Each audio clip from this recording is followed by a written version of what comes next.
dengan ada 2 tadi kayaknya yang di grup izin sakit. Adik bawa putih.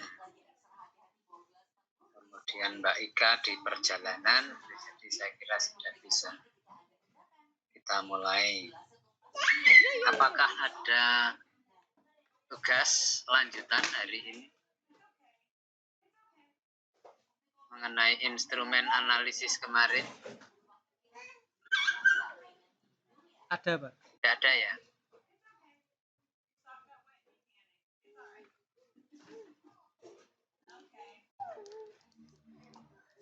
Oke, kalau tidak ada berarti sudah clear ya. Untuk instrumen kemarin yang belum dipresentasikan itu yang tahap pengambilan keputusan. Tetapi pada prinsipnya sih sama ya, cara kerjanya. Prinsipnya sama, hanya yang dievaluasi di tahap pengambilan keputusan adalah alternatif strateginya.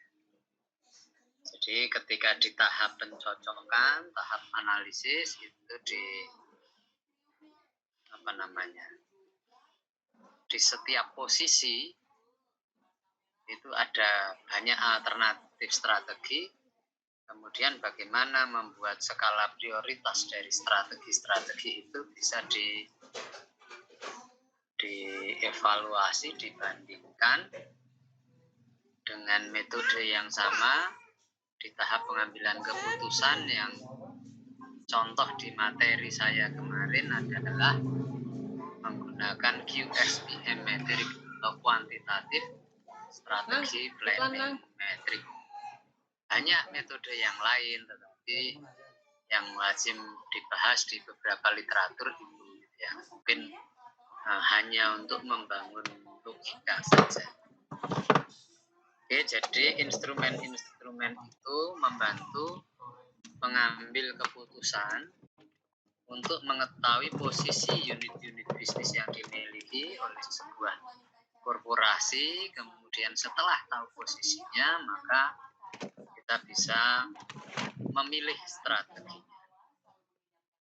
Sekali lagi, keputusan kita akan tepat kalau datanya akurat.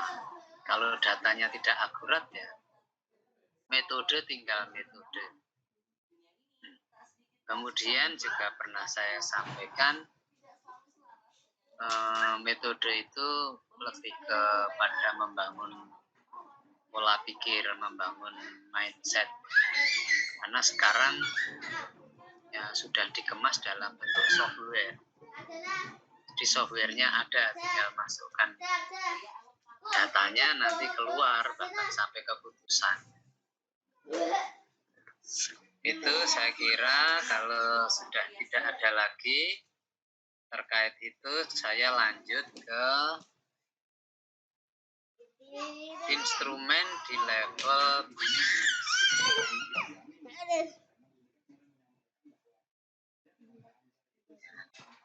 Jadi instrumen analisis, kita sebenarnya fokus di instrumennya.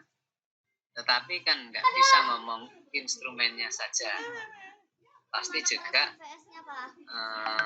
instrumen ini kan digunakan dalam rangka memilih strategi atau merumuskan strategi atau merencanakan strategi. Sehingga kita juga bicara mengenai di situ di mesin jahit yang alternatif strategi yang mungkin digunakan. Kalau kemarin di level korporasi, maka ini di level bisnis. Top kuning orange loh. Ketika ngomong korporasi kemarin bisa single bisnis, bisa multi bisnis. Single bisnis Coca-Cola gitu ya. Stop up orange. Kamu tahu stop up enggak? Sudah muncul sebelum masuk ke properti gitu ya. Kalau multi bisnis banyak. Ini contoh. Ya slide dulu. Ini kamu gambar gini. Tembus ini tapi kayak tembus ini toh. Kalau Mbok bicara taruh kasih di lampu. level bisnis, maka tokoh besarnya adalah Michael Porter. Meskipun bukan satu-satunya Michael Porter. Ini. Strategi di level Tapi bukan bisnis gambar itu pakai pensil. Enggak, apa namanya? enggak. Besok Ahlinya siang juga kamu tempelin banyak. di kaca bisa. Tetapi yang terbesar boleh dibilang Lah yuk begitu, sekarang toh desa gitu. yang konsepnya paling banyak digunakan itu konsepnya Michael Porter. Jadi Michael Porter itu mengubah mindset semua manajer di seluruh dunia. Jadi konsepnya ini dipakai oleh semua manajer di seluruh dunia sampai hari ini. Itu hebatnya Michael Porter. Kalau ilmu ekonomi ada Adam Smith gitu misalnya, atau ada John Maynard Keynes, ekonomi modern, maka ketika bicara strategi bersaing Tes lampunya. itu Adam Smith-nya adalah Di TV aja Michael di kamar Porter. yang lain. HP kurang terang. Nggak bisa HP kurang terang. Ini pernah kan saya sampaikan, sekedar mengingatkan. Kurang terang ya. Level korporasi itu di sini. Nah, level bisnis itu di sini. Misalnya ini ilustrasinya bisnis 1, bisnis 2, bisnis 3. Ya. Kemudian setiap bisnis didukung oleh fungsi-fungsi, level fungsi. Nanti level fungsi ada instrumennya sendirilah. Nah, yang kemarin itu instrumen di level ini. Meskipun instrumen itu bisa juga diimplementasikan di bahkan di level produk pun bisa. Misalnya ngomong SWOT-nya mau digunakan untuk menganalisis di level produk sebagai metode bisa. BCG diimplementasikan di level produk ya bisa, meskipun pencetusnya itu tidak membuat instrumen di level produk, tetapi membuat instrumen di level corporate, level perusahaan yang masuk pada berbagai bidang bisnis.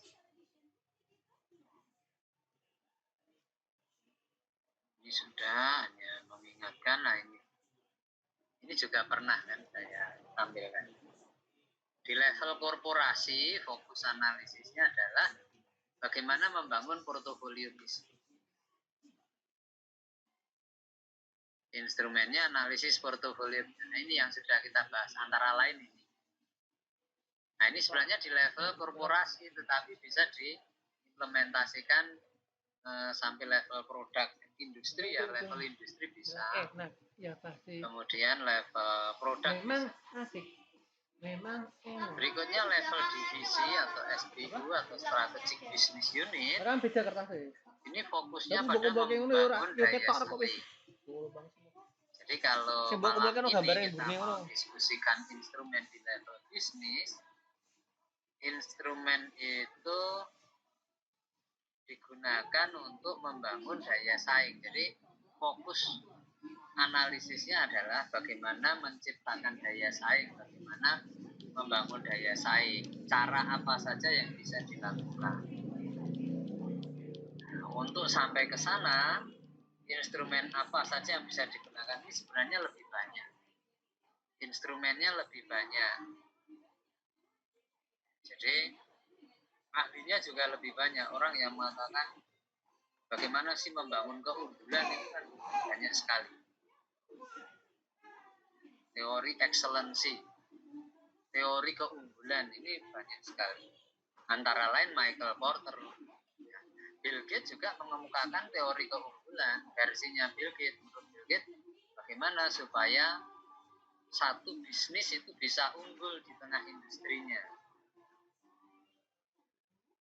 Hill dan Jones juga mengemukakan teori keunggulan. Robert Waterman mengemukakan teori keunggulan.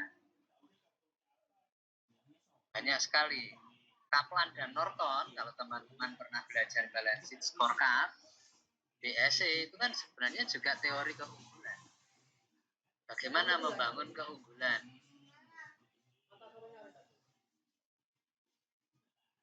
Oke, jadi fokusnya pada bagaimana membangun daya saing menjadi unggul, begitu. Instrumennya ini karena tadi kita menggunakan konsepnya Porter, analisis industri. Jadi analisis industri itu dipopulerkan oleh Michael Porter. Logika yang dibangun sangat sederhana. Semua unit bisnis pasti hidup di tengah-tengah industrinya. Maka kalau unit bisnis itu pengen eksis dalam industrinya, atau bahkan tidak sekedar eksis, pengen memperbaiki posisinya dalam industrinya, atau pengen unggul dalam industrinya, maka bisnis itu harus melakukan pemetaan industri. Pemetaan industri. Jadi harus tahu dalam industri itu ada siapa saja. Pemainnya siapa saja. Siapa yang paling kuat, siapa yang paling lemah, siapa yang nomor 1, siapa yang nomor 2. Lah kita nomor berapa? Siapa kompetitor terdekat kita? Ini kan melakukan mapping industri.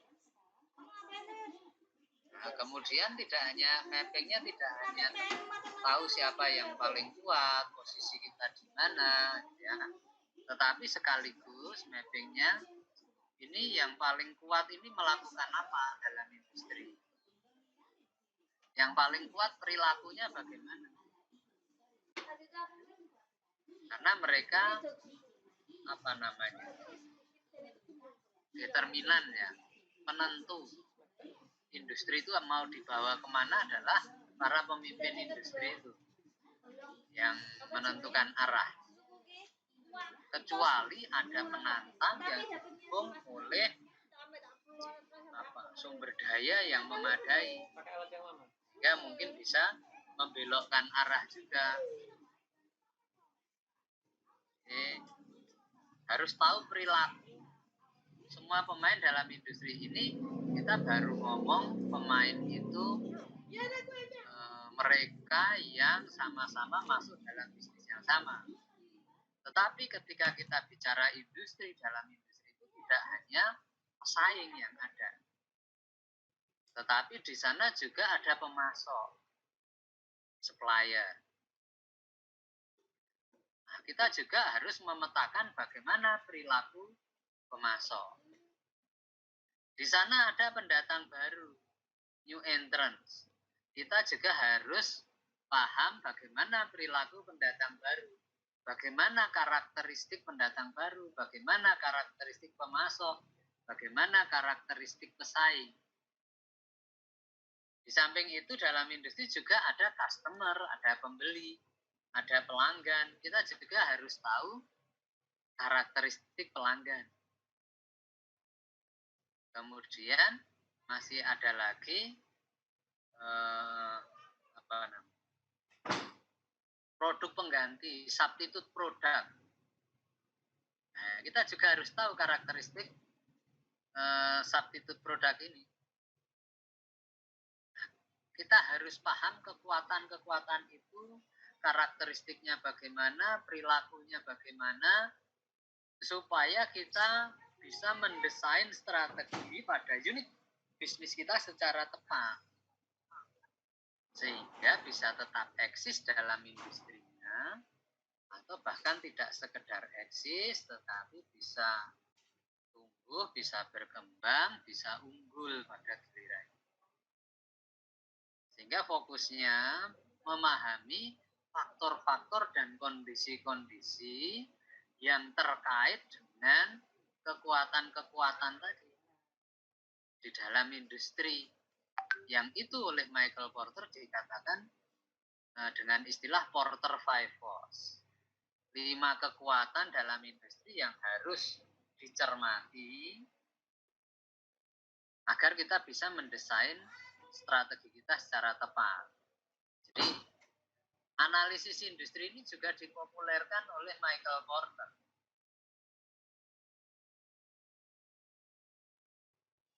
Nah, kemudian di samping analisis industri, Michael Porter juga mengemukakan strategi generik. Ini sebenarnya alternatif strategi. Alternatif strategi yang bisa digunakan di level bisnis supaya bisa eksis atau supaya bisa unggul. Jadi menurut Michael Porter, untuk bisa unggul,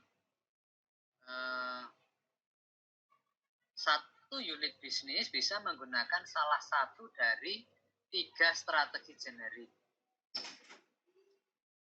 3 strategi generik itu teman-teman tentu sangat familiar. Yang pertama adalah cost leadership, kepemimpinan biaya secara menyeluruh, overall cost leadership. Intinya apa cost leadership? Namanya kepemimpinan biaya. Intinya adalah bagaimana unit bisnis itu bisa bekerja secara efisien. Bagaimana unit bisnis itu bisa menemukan praktek terbaik dalam bisnisnya sehingga struktur biayanya kompetitif. Nah, kalau struktur biayanya kompetitif, maka kemudian akan mempengaruhi harga pokok produksi. Pada gilirannya akan mempengaruhi harga pokok penjualan.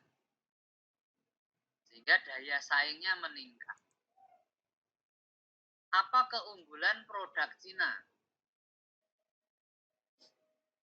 Kenapa produk Cina membanjiri dunia? Gitu ya.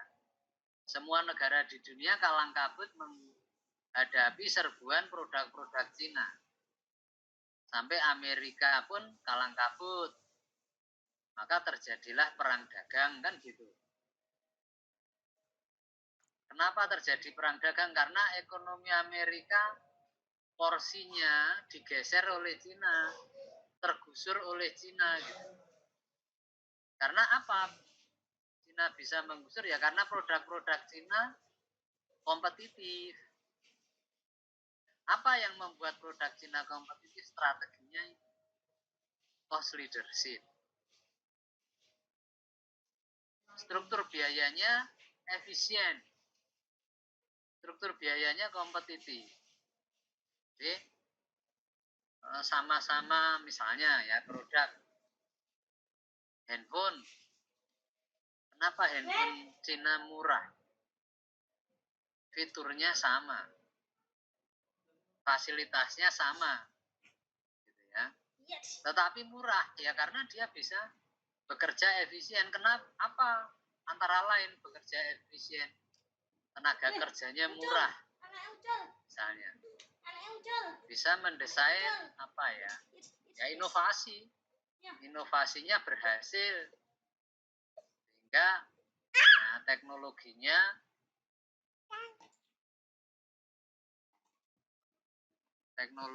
bersaing.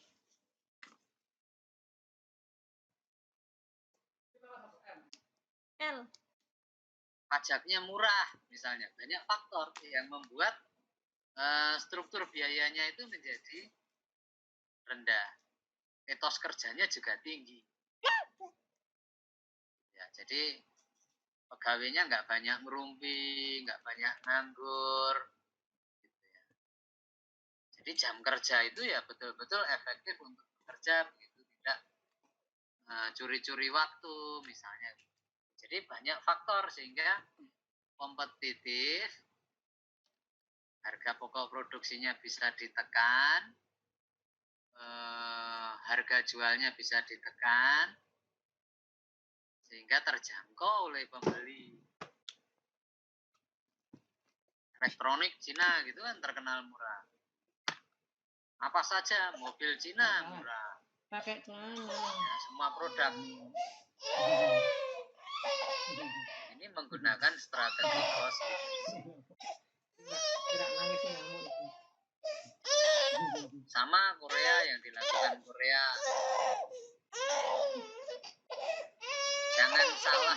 pemahaman bahwa Iya, kalau iya, iya, murah iya, itu iya. pasti kualitas rendah. Ini aja. Tidak selalu begitu. Produk Cina di awal gitu memang dia murah dan kualitasnya kurang baik, tetapi berangsur-angsur Cina memperbaiki dari sisi kualitas, dan hari ini menurut saya kualitas produk Cina nggak jelek apapun.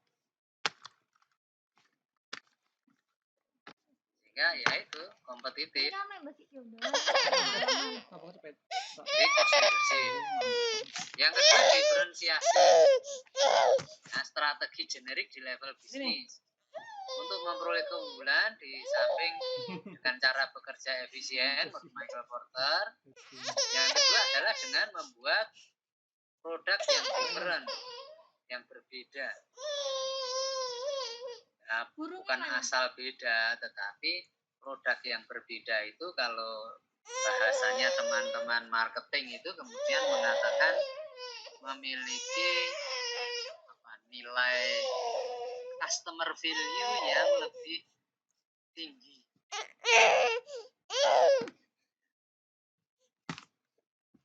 Karena different, maka cari murah. 1, 2. Different itu macam-macam. Ini. Karakteristik differentnya itu macam. Misalnya tadi membandingkan sepeda motor Cina dan sepeda motor Jepang, ya. Ketika motor Cina pertama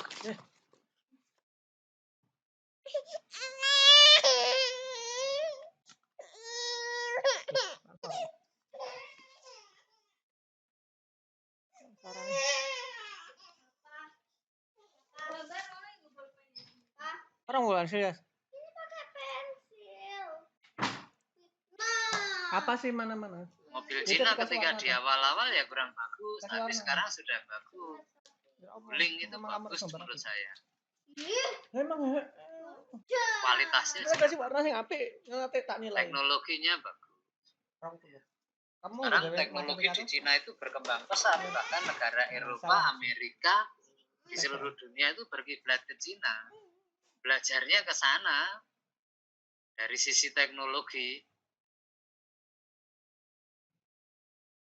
Meskipun kita sering ya, orang kita itu agak munafik begitu. Sok-sokan. Wah, enggak mau dengan Tiongkok, enggak mau dengan Cina, ini kan sok-sokan gitu ya. Padahal semua negara pun, bahkan negara maju sekarang kiblatnya ke sana. Ya, ini tidak lepas dari politik ya, semua dipolitisir. Apalagi ini menjelang pemilu. Kalau lihat di media sosial gitu ya, wah ini rame lagi isu PKI, isu gitu-gitu pokoknya rame lagi. Padahal ya, menurut saya nih pendapat pribadi, yang namanya PKI itu sudah nggak ada di Indonesia. Ya, tapi itu isu politik untuk mencari dukungan. Wah, yang lain di PKI kan gitu kan. Sudah nggak ada, PKI itu mainannya Orde Baru. Juga untuk menang dalam politik PKI itu. Atau pakai isu yang lain. Ya, jadi sekarang di media sosial itu sudah ramai seperti itu, sehingga ya kita harus selektif. Strategi generik. Jadi ada cost leadership, diferensiasi, dan yang ketiga adalah strategi fokus. Yang namanya fokus ya, berarti ini fokus. Nah, fokusnya bisa macam-macam. Bisa fokus pada segmen pasar tertentu, ya, dengan harapan bisa dominan di situ. 3 strategi generik menurut Michael Porter. Jadi untuk memperoleh keunggulan bisa menggunakan salah satu dari. Tapi tidak berhenti di situ. Michael Porter ya juga menyampaikan konsep yang lain, instrumen yang lain di level bisnis. Itu antara lain adalah value chain analysis, analisis rantai nilai. Kalau teman-teman pernah membaca atau belajar analisis rantai nilai atau bahkan sudah mempraktekkan misalnya di tempat kerja, itu ya menarik sekali analisis rantai nilai itu karena menjelaskan sampai ke teknis. Jadi intinya kan bagaimana membangun nilai, value chain analysis, bagaimana nilai itu, value itu terbentuk. Nah, kalau value itu seperti customer value bisa terbentuk, maka itu akan menciptakan keunggulan bagi unit bisnis tertentu. Mata rantainya seperti apa value itu terbentuk. Nah, diistilahkan rantai nilai, value change. Logikanya menggunakan konsep cara bekerjanya rantai. Ibaratkan membayangkan rantai kendaraan begitu ya. Mudah-mudahan pernah melihat ini ya, rantai kendaraan atau rantai sepeda gitu ya. Itu kan kalau kita naik sepeda, rantainya kendor saja. Rantainya hanya kendor, nggak putus. Itu sudah nggak enak. Sering lepas. Nggak bisa banter. Gitu. Apalagi kalau putus, ya pasti nggak jalan. Maka rantai sepeda itu, ibaratnya sebuah rantai sepeda, itu harus kuat di seluruh mata rantainya. Mata rantainya semua harus kuat sehingga membentuk apa itu? Ya rangkaian mata rantai ya kuat. Kalau semua mata rantainya kuat, maka proses penciptaan nilai itu akan berhasil. Nah, setiap mata rantai ini dalam konsepnya Michael Porter itu sebenarnya adalah sebuah rantai juga.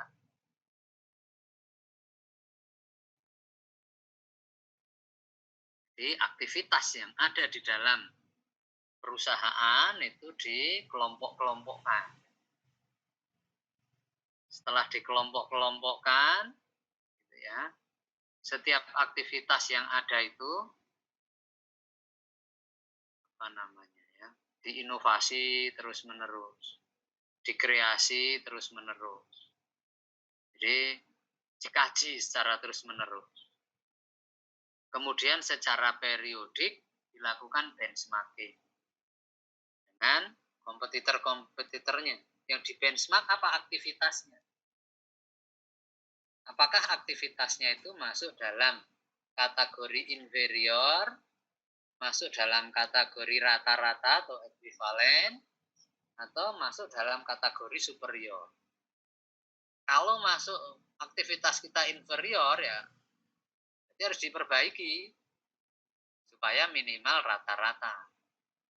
Kalau sudah rata-rata harus di-create lagi, diinovasi lagi supaya menjadi superior. Kalau sudah superior tidak didiamkan, tetapi harus terus diinovasi, dikaji lagi, bagaimana supaya superioritasnya bisa dipertahankan selama mungkin.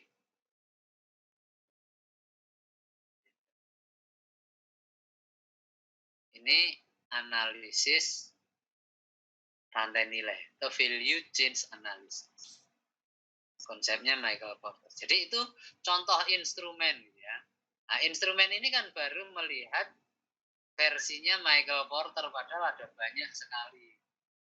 Teori keunggulan itu ada banyak sekali. Tadi antara lain saya sebutkan. Ada konsepnya Thomas Peter dan Robert Waterman, ada konsepnya Hill dan Jones, ada konsepnya Microsoft itu Bill Gates dan lain-lain tentang Bagaimana membangun keunggulan dalam bisnis. Perlu instrumen apa? Bill Gates juga mengembangkan instrumennya yang diterapkan di Microsoft dan terbukti Microsoft bisa unggul kan gitu.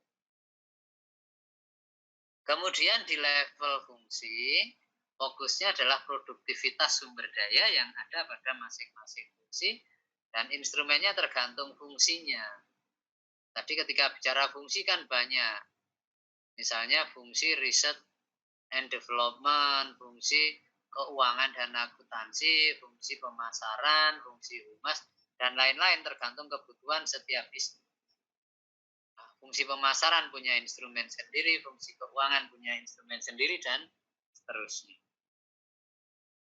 Alat analisis untuk membantu pengambilan keputusan, pemilihan strategi yang tepat di masing-masing level. Mulai dari corporate level, business level, fungsional. Nah, ini Michael Porter. Jadi profesor dari Harvard Business School. Ini sedikit biografinya. Ya berkembang ini karena ini sudah lama. Sudah sangat berkembang. Di sini tertulis bukunya 16. Sudah jauh lebih banyak. Tulisannya sudah jauh lebih banyak. Nah, ini tertulis 75 artikel, sudah lebih dari ini sekarang. Banyak sekali. Nah, dari buku-bukunya itu, kalau kita di manajemen strategik ya, paling tidak 2 buku yang utama adalah kompetitif strategi dan kompetitif advantage. Strategi bersaing dan keunggulan bersaing yang diterbitkan dalam 25 bahasa. Dan bestseller sampai hari ini. Hari ini orang masih mencari bukunya Michael Porter. Padahal terbit tahun 85, 80 dan 85. Kompetitif strategi dan kompetitif advantage. Dan tadi saya bilang semua manajer menggunakan konsepnya Michael Porter. Sadar atau tidak sadar gitu. Ternyata ini konsepnya Michael Porter. Oke. Berikutnya membahas instrumen analisis versi Michael Porter. Saya menggunakan tahapan seperti ini. Industri analisis industri menggunakan Porter 5 kemudian strategic group analysis. Ya, ini bagian dari pemetaan industri sebenarnya. Strategic group analysis ini juga untuk melihat implementasi 3 strategi generiknya Michael Porter tadi, termasuk positioning strategi. Ya, kemudian activity configuration itu konfigurasi aktivitas itu sebenarnya menggunakan value change analysis atau analisis rantai nilai yang sudah saya singgung di depan.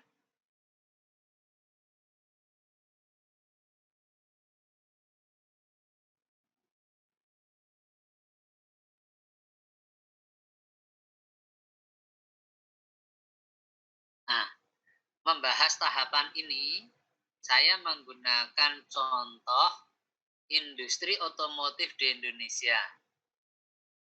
Nah, industri otomotif yang saya pilih adalah roda 4 atau industri mobil di Indonesia untuk membahas tahapan analisisnya Michael Porter. Jadi industri otomotif itu, industri mobilnya hanya untuk ilustrasi saja, supaya ada gambaran yang konkret. Sehingga sebelum kita masuk ke slide berikutnya, teman-teman bisa membayangkan bagaimana kondisi industri mobil di Indonesia. Ya, saat ini kalau mau beli mobil di Indonesia, pilihannya sangat banyak, tipenya sangat banyak, penjualnya juga sangat banyak, tinggal budgetnya saja berapa. Kita bisa pilih. Gitu. Tetapi harus ditelusur lagi, industri otomotif khususnya roda 4 di Indonesia sampai hari ini belum ada pabrikan ya yang betul-betul asli Indonesia sampai hari ini. Adanya adalah perusahaan di Indonesia itu memperoleh lisensi untuk memproduksi. Toyota misalnya Astra memperoleh lisensi memproduksi mobil merek Toyota misalnya. Honda Prospect Motor memperoleh lisensi untuk memproduksi mobil merek Honda misalnya, dan lain-lain. Ya. Jadi belum ada pabrikan yang asli Indonesia. Sebelum ada lisensi untuk memproduksi, industri mobil di Indonesia itu bahkan hanya industrinya para agen penjual. Astra itu dulu hanya agen penjual. Indomobil itu hanya agen penjual. Honda Prospect Motor hanya agen penjual. Dulu betul-betul hanya menjual. Kalau sekarang sudah memproduksi. Tetapi ya semuanya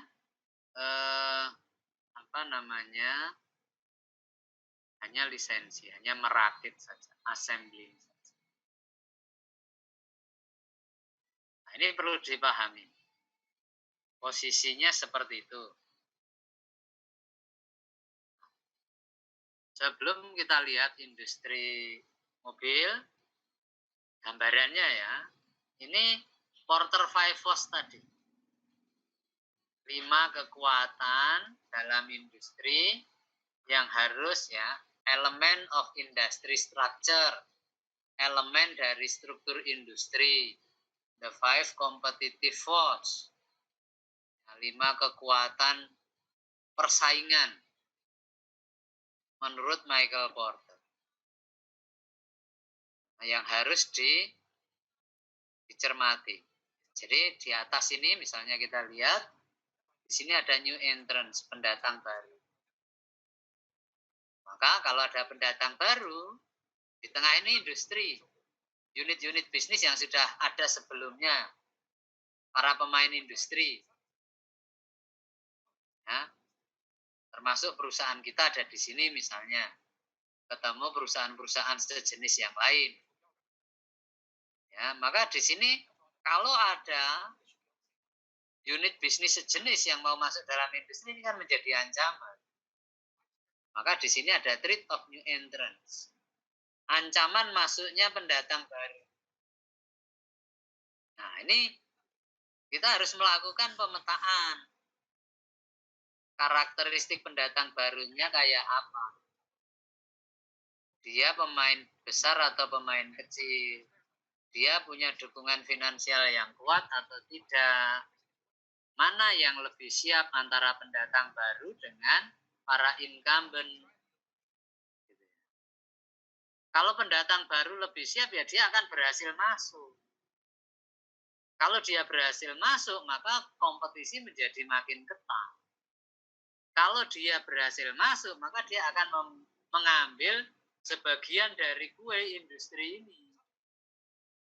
Sehingga mengurangi omset kita, mengurangi pasar kita. Kalau para pendatang baru ini berhasil masuk, maka ini ada ancaman dengan masuknya pendatang baru, threat of new entrants. Nah, menghadapi ancaman itu para incumbent pasti bereaksi. Bagaimana bereaksi? Ya, ini pendatang baru dihalang-halangi lah, ditakut-takuti lah supaya tidak pengen masuk. Diciptakan kondisi yang seolah-olah industrinya tidak menarik, sehingga pendatang baru nggak ingin masuk. Kalau di sini industri ini menarik sekali, kuenya lezat sekali misalnya. Maka semua ingin merebut kue ini. Jadi harus dicermati. Makanya sebelum kita mendesain strateginya di tingkat bisnis harus tahu kekuatan-kekuatan ini harus dipetakan. Kemudian industri pasti punya supplier. Bagaimana karakteristik pemasoknya? Bagaimana hubungan industri atau unit bisnis kita dengan pemasoknya? Bagaimana posisinya? Posisi unit bisnis kita dengan pemasok di mata pemasok. Kalau di mata pemasok, perusahaan kita hanyalah pemain kecil yang tidak signifikan, yang tidak berarti, ya pemasoknya main-main. Malah kasih harga yang mahal aja. Kalau nggak mau ya sudah, suruh beli ke tempat lain. Misalnya seperti itu. Jadi maka di sini ada bargaining power of supplier. Bagaimana posisi tawar pemasok? Kalau pemasoknya dikuasai oleh sedikit perusahaan besar dan mereka saling berkolaborasi, maka ini posisi pemasok sangat powerful, membahayakan perusahaan kita misalnya. Atau sebaliknya pemasoknya sangat banyak, ya sudah tidak usah khawatir, berarti kita punya bargaining position yang cukup baik. Apalagi kalau kita pembeli potensial di mata pemasok. Pemasoknya tergantung pada kita, kebalikan. Maka kita bisa mendikte pemasok. Maka ini harus dipetakan. Maka kenapa banyak perusahaan itu melakukan integrasi ke belakang? Backward vertical integration. Mengadakan bahan bakunya sendiri misalnya. Mengadakan suku cadangnya sendiri supaya tidak tergantung pada pemasok. Atau sebaliknya, kenapa para pemasok ini melakukan integrasi ke depan, forward vertical integration. Perusahaan gandum bikin perusahaan mie instan, itu namanya integrasi ke depan. Atau Matahari itulah contoh yang menggunakan integrasi vertikal ke depan. Forward vertical integration itu, jadi dia membuat bajunya sendiri, mendesain sendiri, menjual pada outletnya sendiri, tidak ada di outlet yang lain. Ya, untuk supaya tidak ditiru, menjaga keunikan dan seterusnya. Atau mungkin yang teman-teman cewek itu pernah pergi ke butik, beli pakaian di butik. Nah, itu kan tidak ada di tempat lain. Kalau tiba-tiba beli di butik, di pasar ada. Nah, ini menjatuhkan gitu ya. Jadi bargaining power of supply. Demikian juga dengan buyer. Bagaimana posisi tawar unit bisnis kita dengan pembeli? Kita tergantung dengan pembeli kita, atau sebaliknya kita bisa mendikte pembeli kita. Apakah pembeli kita yang powerful atau kita cukup powerful di mata pembeli? Kemudian ancaman dari keberadaan produk pengganti, threat of substitute product. Dan yang di tengah sendiri ini harus bertempur dengan para pesaing. Intensity of rival, intensitas rivalitas gitu ya. Rivalitas di antara para incumbent, industri kompetitor, pesaing-pesaing dalam industri. Unit bisnis yang sama yang berasal dari perusahaan yang lain. Ini harus dipetakan betul. Karakteristiknya semua harus dipahami. Setelah tahu petanya, tahu posisinya, karakteristiknya dari kekuatan-kekuatan ini, maka kita akan bisa menentukan atau memilih strategi kita secara tepat. Kita mau menggunakan strategi apa di tingkat bisnis. Nah, ini mengilustrasikan kondisi di perusahaan, di industri otomotif roda 4 di Indonesia. Dulu itu kan tadi saya sampaikan di depan, industrinya itu adalah industrinya para agen penjual. Persaingannya itu hanya menjual kan mobilnya build up dari mobilnya impor build up dari luar negeri. Tetapi perusahaan-perusahaan itu menjadi agen penjualnya. Indomobil, Astra, kemudian Honda Prospect Motor itu hanya agen penjual. Mobilnya build up dari Jepang atau build up dari Eropa. Maka dan tidak banyak dulu. Kalau sekarang kan pemain-pemain yang lain.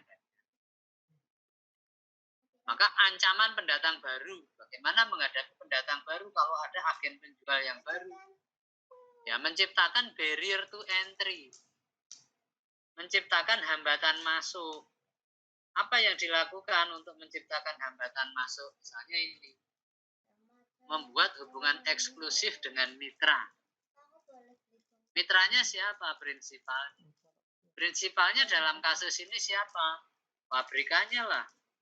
Toyota, Honda, Suzuki, Ford, dan seterusnya. Jadi para agen penjual itu negosiasi dengan pabrikannya,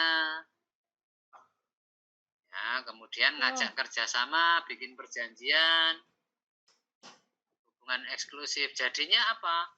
Munculnya adalah ATPM, agen tunggal pemegang merek. Oh, jual Toyota, pemegang ATPM-nya siapa? Misalnya Astra, Nasmoko misalnya. Artinya yang boleh jual Toyota hanya Nasmoko.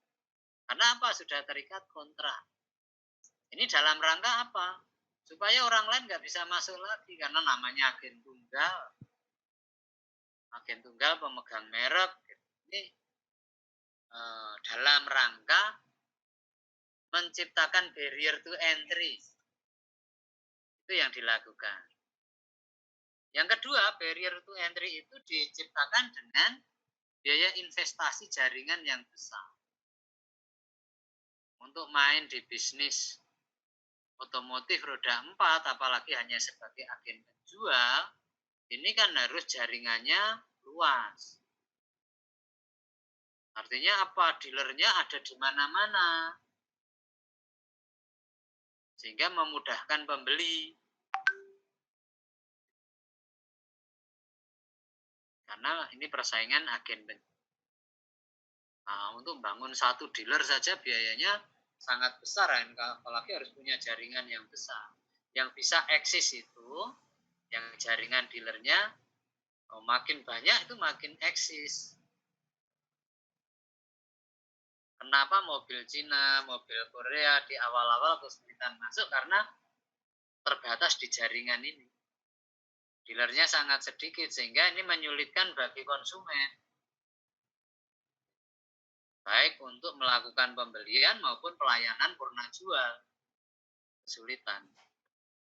Nah, kalau sekarang pemainnya sudah banyak, jaringannya juga hampir semua cukup luas gitu ya. Kemudian pengalaman panjang dalam bisnis otomotif. Pemain lama gitu. Ini dalam rangka menciptakan barrier to entry juga. Misalnya sebelum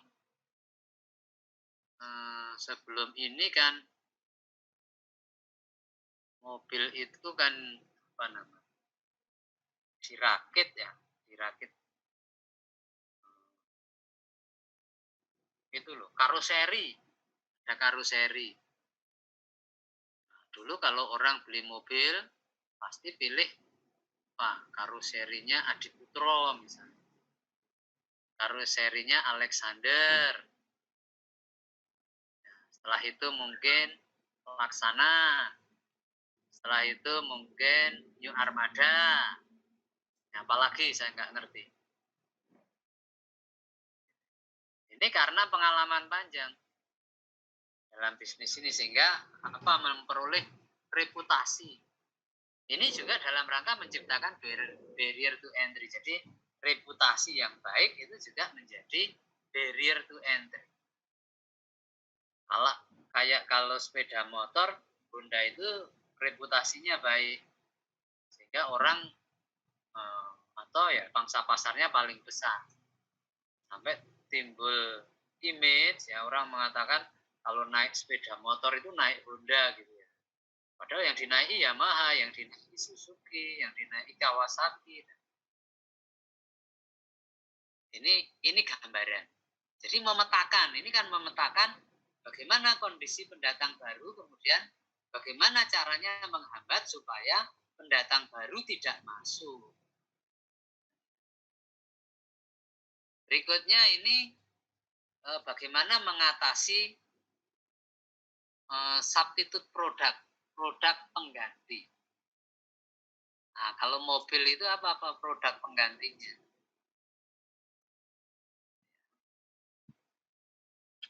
Perkembangan industri jasa penyewaan mobil atau rental. Kalau rental makin banyak, itu permintaan mobil akan turun. Orang cukup rental saja, tidak perlu memiliki sendiri, tidak menanggung biaya perawatan. Perusahaan-perusahaan itu banyak yang memilih rental daripada inventaris sendiri. Lebih efisien. Kalau pribadi sekarang dengan adanya ojol ya, atau transportasi online itu sebenarnya lebih efisien ya, dengan transportasi online tidak usah bikin garasi, tidak usah servis mobil, ya, tidak usah nyetir sendiri dan seterusnya. Sebenarnya harga yang dibayar itu ya kalau nyetir sendiri itu kan ya keluar tenaga, ya capek, ya bahan bakar, ya mobilnya makin aus, nilainya turun, itu nggak dihitung. Padahal orang menghitungkan hanya BBM-nya saja. Oh, kalau naik mobil sendiri BBM-nya sekian, kalau naik transportasi umum ongkosnya sekian. Jadi membandingkannya belum semuanya. Jadi perkembangan industri jasa penyewaan mobil itu ancaman dari produk pengganti. Ancaman produk pengganti yang lain apa? Pengembangan moda transportasi modern lainnya. Ada monorail, ada busway, ada MRT, dan lain-lain. Kalau makin banyak transportasi umum, maka permintaan mobil pribadi akan makin berkurang. Karena naik mobil pribadi macet dan biayanya makin mahal, BBM makin mahal. Jadi lebih baik pakai transportasi umum, transportasi modern. Apalagi kalau nanti drone itu betul-betul bisa gitu ya, jadi pakai drone gitu. Itu enak karena anti macet. Tapi drone-nya bukan kendaraan pribadi, warna kredit di udara nanti. Ya. Maraknya LCC, low cost carriers, perusahaan-perusahaan pengiriman berbiaya rendah. Ini kan mengurangi permintaan akan transportasi, mengurangi permintaan akan mobil. Ini ancaman dari produk pengganti. Kemudian penjualan mobil bekas sendiri itu kan ancaman dari produk pengganti. Dan yang lain ini menarik, ini e-bisnis. Sekarang semua serba online, termasuk kita ini kuliah online. Membuat apa? Permintaan akan mobil berkurang karena semua bisa dilakukan secara online. E-bisnis. Kemudian pilihan investasi di luar mobil. Kalau dulu orang beli mobil invest. Kalau sekarang ya tidak lagi karena mobil itu pasti turun harganya. Kan baru dibeli, besok dijual udah turun itu. Apalagi mobil mewah turunnya lebih kenceng. Nah, ini gambaran. Ini kan memetakan ancaman dari produk pengganti. Ini kan dianalisis para pelaku dalam bisnis mobil. Bagaimana posisi tawar pemasok, supplier power, bargaining position of supplier. Dalam kasus industri mobil di Indonesia, reputasi dan dominasi prinsipal sebagai pemain kelas dunia. Prinsipalnya tadi ya, ada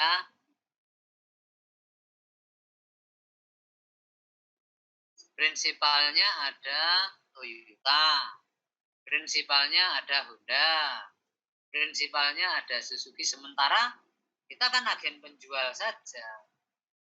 Honda Prospect Motor hanya agen penjual di Indonesia. Astra hanya agen penjual. Mas Moko hanya agen penjual. Sehingga apa? Prinsipalnya itu powerful. Toyotanya itu bargaining position-nya sangat kuat. Suzuki bargaining position-nya sangat kuat. Sehingga apa ya? Bisa minta macam-macam. Misalnya gini, kamu jangan ambil untung terlalu besar, marginmu jangan terlalu besar. Karena bagi prinsipal yang penting produknya laku. Gak peduli siapa yang menjual. Tetapi agen penjual yang ada di Indonesia kan maunya ATPM, agen tunggal. Main tunggal kan gitu. Jadi artinya apa? Di sini bargaining position dari prinsipalnya lebih kuat. Harapan prinsipal untuk tidak tergantung kepada 1-2 jaring distribusi. Nah, saya enggak mau agen tunggalnya enggak mau agen tunggal. Bagi saya makin banyak agen penjualnya makin bagus. Omsetnya bisa naik misalnya. Kemudian tuntutan prinsipal agar margin keuntungan ditahan. Jadi menekan agen penjual jangan ambil untung besar-besar lah biar produknya lebih laku. Gampangnya begitu. Ini dipetakan posisi pemasoknya. Pembelinya bagaimana? Posisi tawar pembeli bagaimana?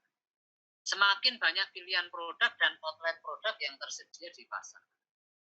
Jadi sekarang kalau mau beli mobil, pilihannya makin banyak. Mau yang besar, mau yang kecil, mau yang mini, mau yang jumbo, mau yang apa gitu ya. Pilihannya sangat banyak. Ini membuat apa? Konsumen yang diuntungkan. Konsumen menjadi lebih powerful, bisa pilih-pilih. Itu sehingga berlomba-lomba memuaskan konsumen. Kasih diskon inilah, kasih diskon itu, kasih promo ini, kasih promo itu. Nah, bonus ini, bonus itu, dan seterusnya. Antisipasi ketentuan KPPU ya, Komisi Pengawasan Persaingan Usaha. Ada KPPU untuk supaya tidak terjadi praktek monopoli. Nah, ini juga membuat pembeli powernya meningkat, bargaining position-nya meningkat. Nah, setelah tahu petanya ini, setelah itu baru memetakan para pemain lama yang sudah ada, agen penjual yang sudah ada, siapa saja, bagaimana bersaing di antara agen penjual itu. Nah, ini kemudian dari situ setelah dipetakan semua, maka kita bisa mendesain strategi kita di tingkat bisnis atau di tingkat divisi atau strategic business unit. Oke, itu ilustrasi saja memetakan 5 kekuatan tadi. Berikutnya ini strategic group analysis. Jadi analisis pengelompokan strategi begitu ya, clustering strategi. Kira-kira dalam industri otomotif strateginya itu bisa dikelompok-kelompokkan.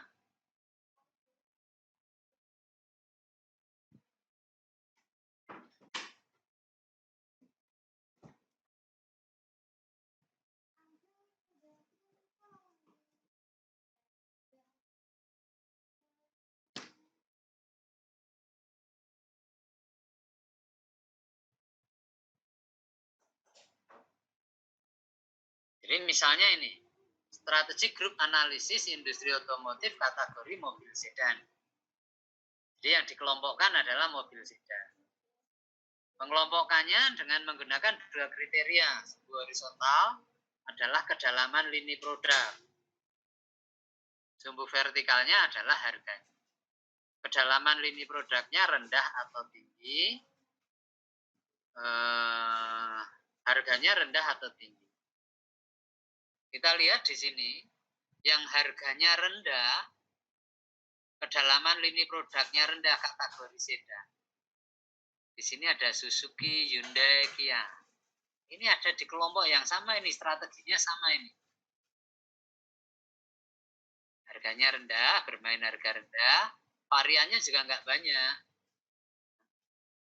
Yang variannya banyak, harganya sedikit lebih tinggi dibandingkan Suzuki, Hyundai, Kia. Itu ada Toyota, ada Honda, ada Mitsubishi. Kategori mobil sedan. Yang kedalaman lini produknya sedang, harganya lebih tinggi ya, sedang. Di sini ada apa? Bacanya apa? Mobil Perancis, Pisu atau apa? Piuso. Dibaca Piuso. Ford, Piuso. ya, Ford, GM dan lain-lain. Kemudian yang kedalaman lini produknya rendah tetapi harganya tinggi, ada Jaguar, ada Volvo. Yang kedalaman lini produknya tinggi, harganya juga tinggi, BMW, Mercedes, Audi. Ini kategori mobil sedan. Artinya, kita bisa dengan pengelompokan strategi ini bisa tahu apa namanya, posisinya di mana. Strateginya harus bagaimana. Ini strategi grup analisis industri otomotif kategori mobil niaga. Kedalaman lini produknya sedang, harganya rendah. Daihatsu, Hyundai, Kia. Daihatsu itu terkenal murahnya dari dulu. Maka dipakai untuk angkot gitu. Apa istilahnya kalau di Tangerang? Mas Hendra. Kalau di Semarang angkot gitu saja. Naik angkot. Apa? Sama, Pak. Angkot ya. Oke. Orang mengatakan naik angkot itu naik Daihatsu gitu. Kalau zaman saya kecil dulu. Naik apa? Naik Daihatsu padahal naik angkot maksudnya. Kenapa banyak dikenal? Ya karena murah itu. Saking murahnya. Kategori mobil niaga. Sehingga Xenia ada di sini misalnya. Ayla ada di sini ya. Meskipun sekarang relatif sih, makin relatif gitu ya. Yang variannya tinggi, harganya sedikit lebih tinggi Toyota, Avanza, R3, apa itu kalau Mitsubishi itu apa? Expander, itu yang satu kelas kan. Isuzu, Panther gitu ya, satu kelas. Kemudian kedalaman lini produknya rendah, harganya sedang. VW, Renault, Mazda. Mazda itu kelasnya lebih tinggi sebenarnya dibandingkan dengan Toyota. Tetapi di Indonesia nggak laku. Di Indonesia itu pokoknya maniaknya Toyota gitu ya. Mobil sejuta umat itu Toyota.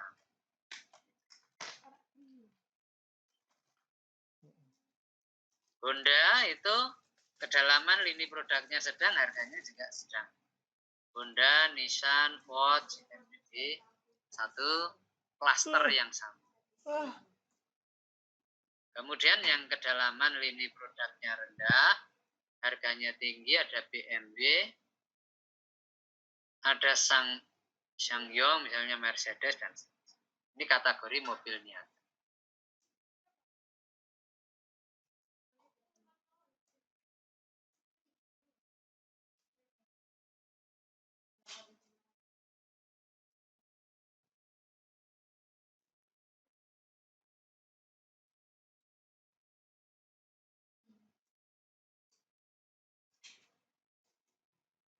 Oke, kemudian yang ketiga adalah positioning strategi.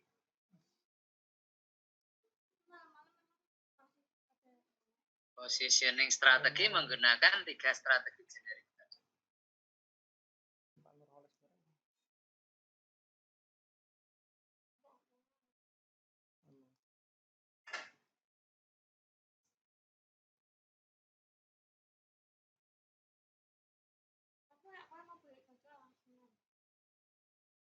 Positioning strategi. Jadi di sini kalau kita lihat sumbu horizontal itu menggambarkan competitive advantage, sumbu vertikalnya ini menggambarkan competitive scope. Jadi konsepnya Michael Porter kan bagaimana untuk bisa meraih keunggulan, bersaing. Gimana supaya unggul dalam persaingan.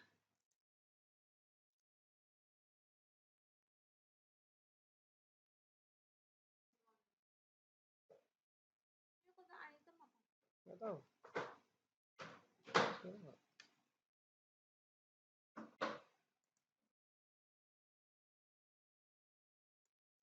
Dari kota ini.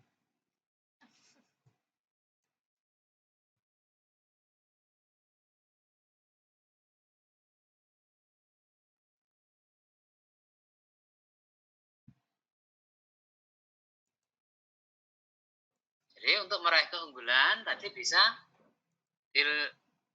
dilakukan dengan cara low cost, melakukan efisiensi di berbagai bidang, Michael Porter. Ya. Kemudian yang kedua bisa dengan membuat sesuatu yang different. Low cost kalau dihadapkan pada competitive scope, broad target yang luas, maka jadinya cost leadership, kepemimpinan biaya secara menyeluruh. Jadi melakukan efisiensi untuk membidik target pasar yang luas. Kalau low cost dihadapkan pada narrow target atau target yang lebih sempit, maka jadinya cost fokus, strategi fokus, tapi fokus pada biaya. Hanya membidik segmen pasar yang lebih sempit, tetapi mengandalkan pada harga murah. Kalau di sini membidik pasar yang lebih luas, mengandalkan harga murah. Atau dengan diferensiasi membuat sesuatu yang berbeda, diferensiasi membidik target yang luas, maka strateginya differentiation. Kalau diferensiasi untuk membidik pasar yang lebih spesifik, lebih sempit, maka berarti sebenarnya strateginya fokus, tetapi menggunakan diferensiasi, fokus diferensiasi. Jadi kemudian Michael Porter dikatakan mengemukakan 3 strategi generik, yaitu cost leadership, diferensiasi, dan fokus untuk bisa memperoleh keunggulan. Nah, ini penjelasan tentang 3 strategi generik. Untuk bisa menggunakan strategi generik, di sini ada keterampilan dan sumber daya umum yang diperlukan. Di sini ada persyaratan organisasi umum yang diperlukan. Misalnya, strategi generiknya adalah cost leadership atau keunggulan biaya secara menyeluruh. Untuk bisa menggunakan strategi ini, maka diperlukan keterampilan dan sumber daya umum, perlu investasi modal yang terus-menerus dan akses ke modal. Supaya apa? Supaya bisa efisien. Kalau teknologinya ketinggalan, pasti nggak efisien. Misalnya. Perlu keterampilan rekayasa proses untuk mengejar efisien. Proses yang efisien. Perlu ada supervisi tenaga kerja yang ketat supaya tidak terjadi kebocoran-kebocoran. Nah, perlu produk didesain untuk kemudahan dalam produksi supaya efisien. Sistem distribusi yang berbiaya rendah dan seterusnya, ini semua arahnya ke arah efisiensi.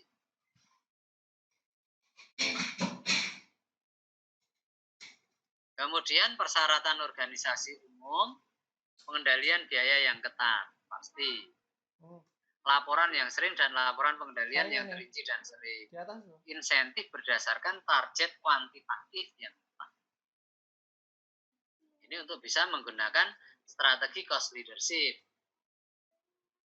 Ya, keterampilan dan sumber daya umum, persyaratan organisasi umumnya. Bagaimana kalau diferensiasi sama Boleh, iya. keterampilan dan sumber daya umum, persyaratan organisasi umum untuk strategi diferensiasi.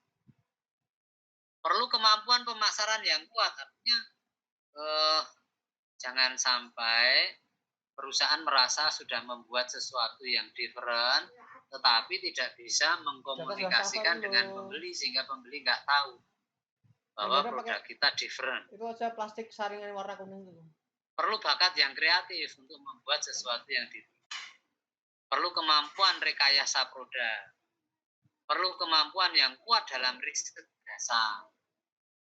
Reputasi korporat untuk memimpin mutu dan teknologi. Ya. Kemudian tradisi yang lama dalam industri atau gabungan yang unik dari keterampilan yang diambil dari usaha-usaha yang lain.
Kemudian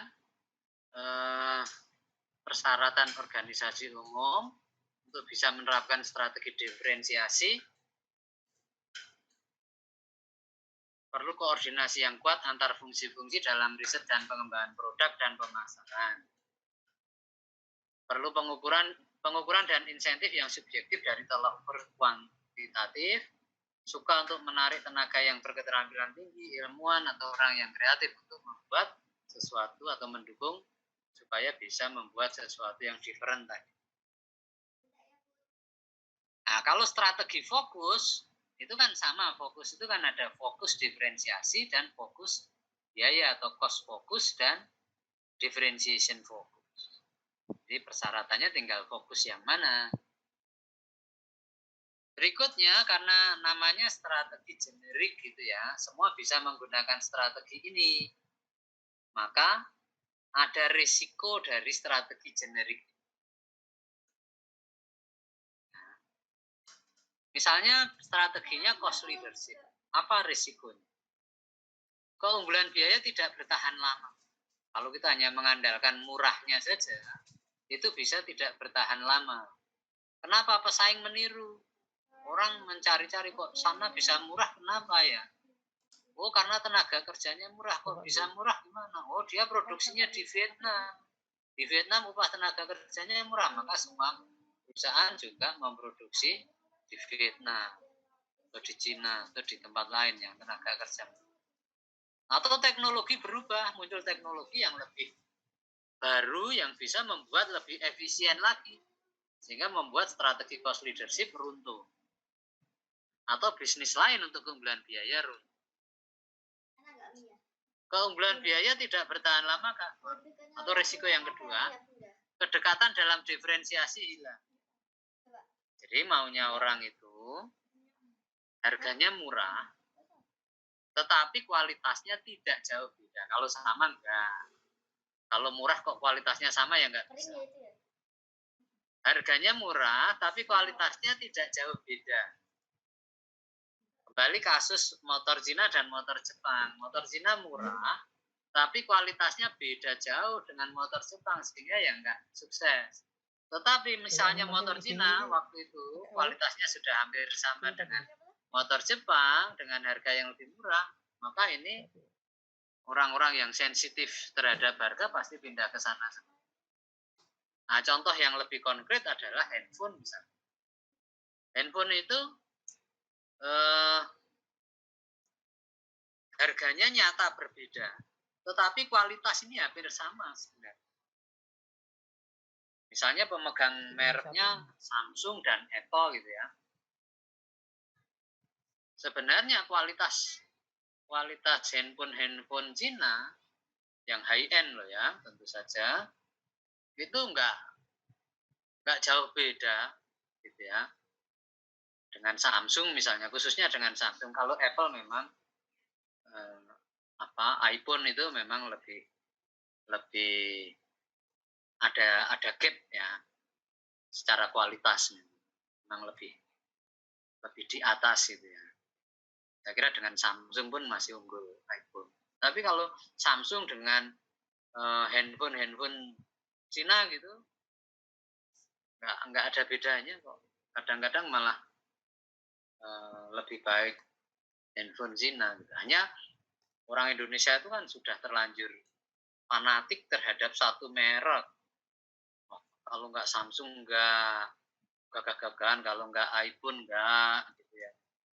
Tapi sekarang itu sudah mulai luntur gitu ya, karena untuk kasus handphone ini kan saya bilang sudah lateral dan belum ada loncatan teknologi lagi, perkembangannya masih lateral terus gitu.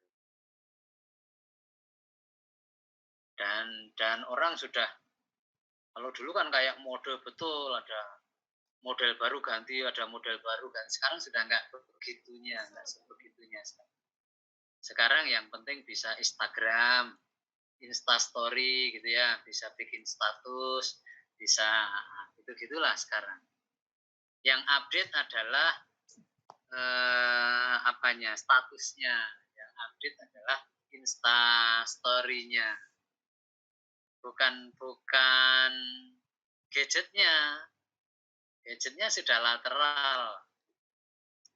Jadi kalau kedekatan dalam diferensiasi hilang, membuat keunggulan biaya itu tidak efektif. Gitu.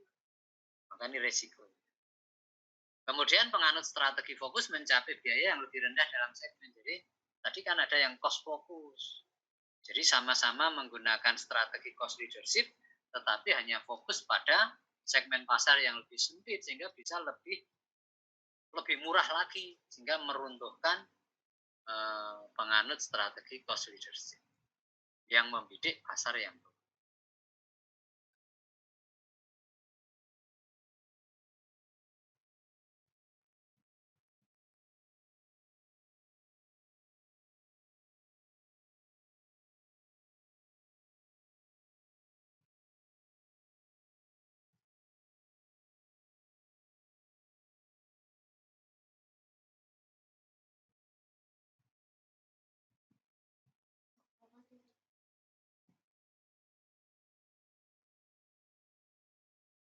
Berikutnya risiko diferensiasi. Sama, diferensiasi tidak bertahan lama. Kenapa? Pesaing meniru. Misalnya sepeda motor, yang beda hanya strippingnya saja, gampang ditiru, kan? Jadi gampang ditiru. Atau tadi kasus handphone tadi saling meniru satu sama lain sehingga sama semua, sama-sama smartphone, gitu ya. Kameranya sama-sama pikselnya tinggi semua, kamera depan, kamera belakang sama semua, pakai fingerprint sama semua, memorinya gede-gede semua, baterainya tahan lama semua, modelnya sama-sama, saling meniru sehingga tidak bertahan lama. Atau teknologi berubah, muncul teknologi yang lebih hebat lagi, lebih different lagi. Atau basis untuk diferensiasi menjadi kurang penting bagi pembeli.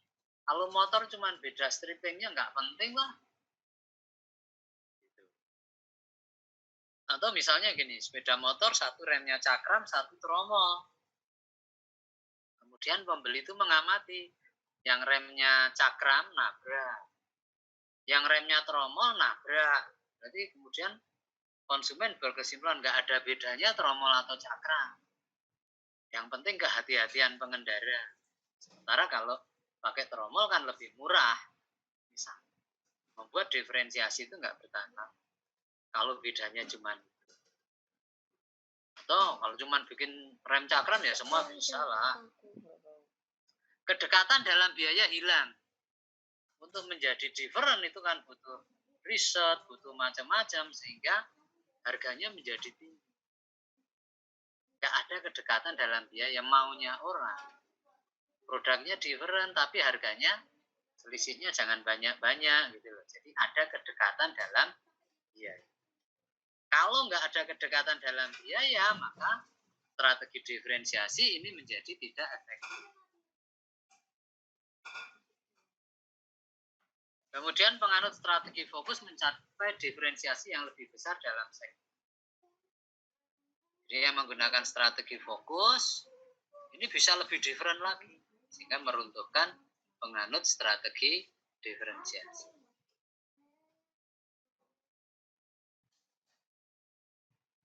Berikutnya risiko kalau menggunakan strategi fokus.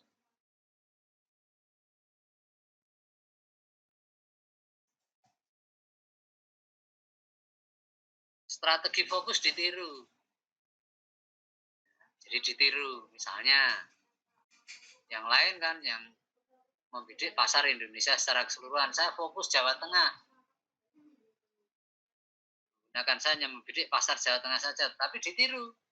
Semua masuk Jawa Tengah. Jawa Tengah kecil dibagi-bagi menjadi tidak menarik kan.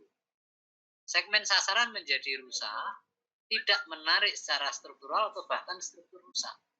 Permintaan menjadi menghilang. Saya fokus Jawa Tengah, ada yang masuk pasar Kebumen, ada yang masuk pasar Magelang, ada yang masuk pasar Purworejo, ada yang masuk pasar Solo, ada yang masuk. Nah, itu Jawa Tengah itu isinya itu. Kuenya sedikit diperebutkan banyak, jadi tidak menarik lagi. Pesaing dengan sasaran luas menguasai segmen. Saya fokus Jawa Tengah, tiba-tiba ada pemain besar masuk Jawa Tengah. Ya sudah. Perbedaan segmen dengan segmen lain menyempit, keunggulan lini luas atau penganut strategi fokus menggarap subsegmen dalam segmen tadi. Pakai tas putih dulu ya. Risikonya. Tas putih. Nah, maka karena itu. Ini banyak risikonya, Michael Porter menyarankan perusahaan mengembangkan strategi tidak hanya berdasarkan strategi generik, tetapi strategi berbasis kompetensi. Bagaimana menciptakan kompetensi, bagaimana menciptakan keunggulan. Nah, bagaimana menciptakan keunggulan? Salah satunya adalah dengan melalui value chain analysis atau analisis rantai nilai.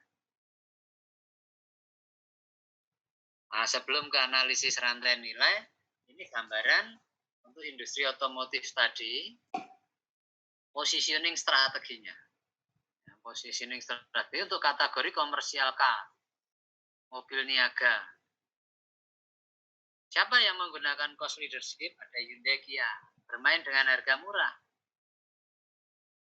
Ya, bermain dengan harga murah membidik pasar yang luas. Melakukan efisiensi di berbagai bidang sehingga harganya murah dan membidik target pasar yang luas. Siapa yang menggunakan diferensiasi? Membuat sesuatu yang beda tapi membidik pasar yang luas. Ada Toyota, Mitsubishi, Honda, Ford, Chevrolet. Nah, ini di sini. Kategori mobil niaga. Siapa yang fokus misalnya perkasa, cost fokus. Murah tapi hanya membidik pasar yang sama. Atau kalau sedan ini misalnya Timor, ya. Hanya ada di Indonesia dan bermain dengan harga. Siapa yang differentiation tapi fokus membidik target pasar yang sempit, Land Rover misalnya.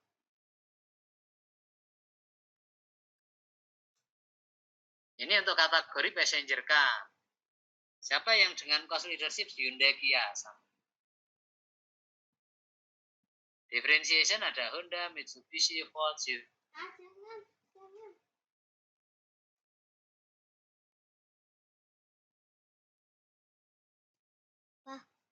Melek, Pak. Melek, Pak. Kira mau kamu mau apa melek? Makan yang ada Latin. Nah.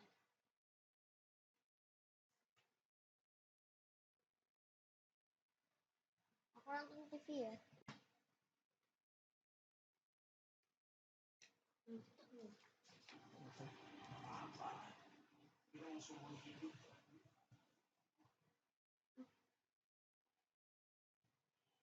Mana?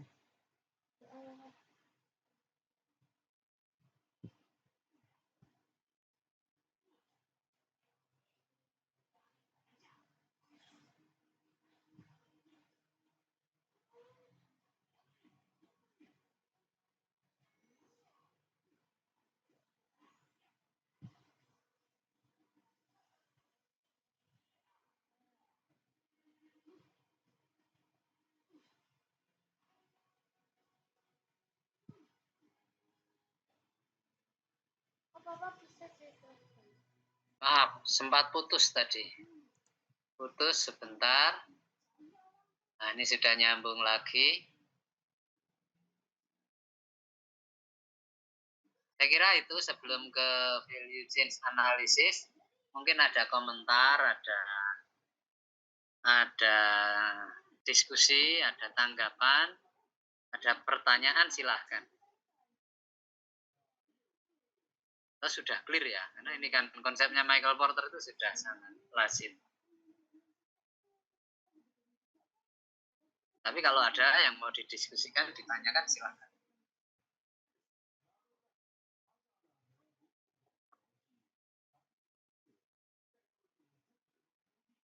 Kalau tidak ada, ya, kita istirahat sejenak 10 menit. Ya, kita istirahat 10 menit, nanti setelah istirahat kita lanjutkan dengan riset strategik, ya, metode penelitian strategik. Nanti karena di riset strategik itu kita pertemuan ke-7 terakhir, ya, sehingga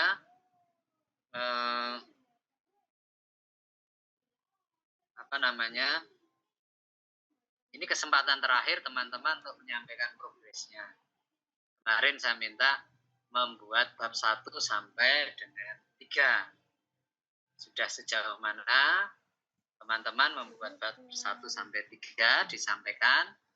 Nanti setelah kita istirahat 10 menit, minggu depan itu akan dilanjutkan dengan Prof. Casey untuk yang riset strategik. Kalau yang portofolio masih dengan saya 1 kali lagi minggu depan. Gitu, teman-teman semuanya. Kita istirahat dulu 10 menit. Ya, mungkin tidak perlu keluar dari Zoom. Ya, hanya 10 menit. Ya, paling lama 15 menit. Paling lama.